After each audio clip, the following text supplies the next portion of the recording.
नमस्कार, प्रणाम। हर हर महादेव मित्रों, आप कैसे हैं? आशा करता हूं कि आप लोग अच्छे से होंगे। हमारे भोजपुरी के पावर स्टार पवन सिंह जी का इस साल का पहला कांवर गीत कल सुबह रिलीज हो रहा है। बहुत ही ज़बरदस्त, बहुत ही बवाल सॉन्ग है।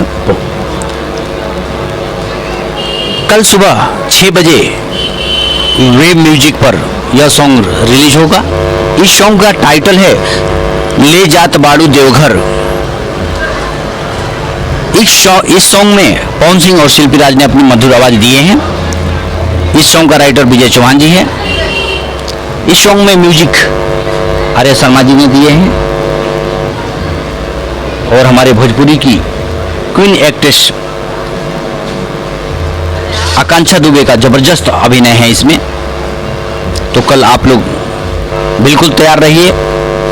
कल सुबह 6 बजे वेब म्यूजिक पर जाइए, गाना को ढेर सारा दुलार प्यार दीजिए।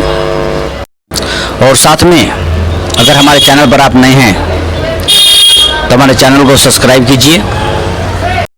ढेर सारा दुलार प्यार हमें भी दीजिए ताकि हम आपके साथ हमेशा बने रहें।